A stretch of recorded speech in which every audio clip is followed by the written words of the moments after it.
আসসালামু আলাইকুম। আমি নাজমুল হাসান। ট্রাভেল ট্যুর পক্ষ থেকে আপনাদের সবাইকে জানাচ্ছি আন্তরিক শুভেচ্ছা ও অভিনন্দন।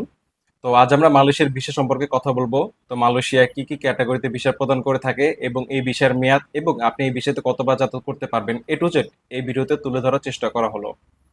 তো আশা করছি ভিডিওটি না টেনে পুরোটুক মনোযোগ সহকারে দেখবেন, লাইক এবং সাবস্ক্রাইব করে আমাদের পাশে থাকবেন। প্রথমে আসি মালয়েশিয়ার ট্যুরিস্ট ভিসা। তো মালয়েশিয়ার ট্যুরিস্ট ভিসা করতে আপনার প্রথমেই 2 কপি ছবি লাগবে, যা ম্যাট পেপার প্রিন্ট করতে হবে। ছবির সাইজ হবে 35 বাই 45 এবং আপনার মূল পাসপোর্ট কপি। আপনার পরবর্তীতে যত পাসপোর্ট থাকবে সব পাসপোর্টই লাগবে, কেননা পাসপোর্ট আপনি কোন কোন দেশ ট্রাভেল করেছেন প্রত্যেকটি স্ক্যান কপি ওখানে সাবমিট করতে হয়। আর আপনার যদি পাসপোর্ট লস থাকে, সেক্ষেত্রে আপনার পাসপোর্ট লস কপিটি বাংলা হলে তা ইংলিশে অনুবাদ করতে হবে। আর পরবর্তীতে আপনার ব্যাংক স্টেটমেন্ট প্রয়োজন হবে 6 মাসের, এবং ব্যাংক স্টেটমেন্টের ক্লোজিংয়ে আপনার 1 থেকে 1.5 লাখের মতো ব্যালেন্স থাকতে হবে। অনেকেই ভুল করে যে 6 মাসের মধ্যে অনেকের 1 মাসে বা এর বেশিও গ্যাপ পড়ে, তো সেক্ষেত্রে এটা জমা হবে না। আর ব্যাংক স্টেটমেন্টের সাথে আপনার অবশ্যই সলভেন্সি সার্টিফিকেট ওখানে জমা করতে হবে। আর আপনি যদি কোনো প্রতিষ্ঠানে কর্মরত অবস্থায় থাকেন, সেক্ষেত্রে আপনার সেখানকার এনওসি, আপনার স্যালারি সার্টিফিকেট, আপনার অফিস আইডি কার্ড এবং আপনার ভিজিটিং কার্ড প্রয়োজন পড়বে।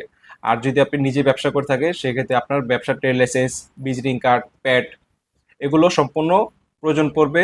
আর আপনার ট্রেড লাইসেন্সটি অবশ্যই বাংলা হলে তা ইংলিশে অনুবাদ করে নিতে হবে।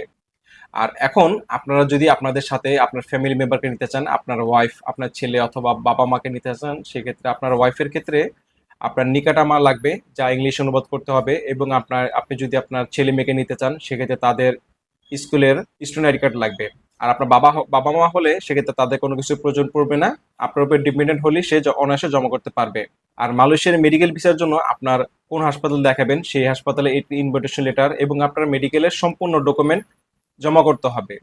আর যদি আপনি স্টুডেন্ট ভিসার জন্য অ্যাপ্লাই করেন, সেক্ষেত্রে আপনি কোন ভার্সিটিতে আপনি অ্যাডমিশন হবেন বা অ্যাডমিশন নিয়েছেন, সেই ভার্সিটি থেকে ইনভিটেশন লেটার এবং আপনার একটি অ্যাপ্রুভাল লেটার প্রয়োজন পড়বে।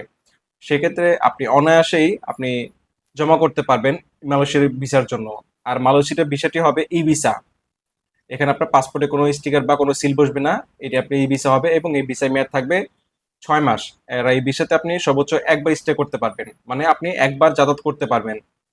আর আপনি যদি মাল্টিপল অ্যাপ্লাই করতে চান, সেক্ষেত্রে আপনার মালয়েশিয়া থেকে একটা ইনভিটেশন লেটার আনতে হবে। আপনার ইনভিটেশন লেটার আনার পরবর্তীতে আপনি ওখানে মাল্টিপল ভিসা পাবেন 6 মাসে। আপনি 6 মাসে যতবার খুশি ততবার যাতায়াত করতে পারবেন, 3 বার 4 বার বা 5 বার যাতায়াত করতে পারবেন, কোনো অসুবিধা হবে না। আর যারা কিনা বিজনেস করতে চান, সেক্ষেত্রে আপনাদের অবশ্যই ট্যুরিস্ট ভ্রমণ থাকতে হবে 2-3 বার, এবং আপনার মাল্টিপল ট্যুরিস্ট ভিসা থাকতে হবে। এর পরবর্তীতে আপনার বিজনেস, আপনি যার সাথে বিজনেস করবেন তার একটা ইনভিটেশন লেটার এবং আপনার ডকুমেন্ট সম্পূর্ণ প্রপারভাবে ঠিক থাকলে আপনি বিজনেস ভিসার জন্য অ্যাপ্লাই করতে পারবেন মালয়েশিয়া অনায়াসে, এবং খুব সহজে আপনি ভিসাটি পাবেন। আর ভিসা পাবেন আপনি মূলত 1 সপ্তাহ থেকে 10 দিনের মধ্যে। আপনার ভিসাটি আসবে আপনার মেলে। আপনি যে আইডি থেকে অ্যাপ্লিকেশন করবেন, সেই আইডি থেকে আপনার এই ভিসাটি দেওয়া হবে।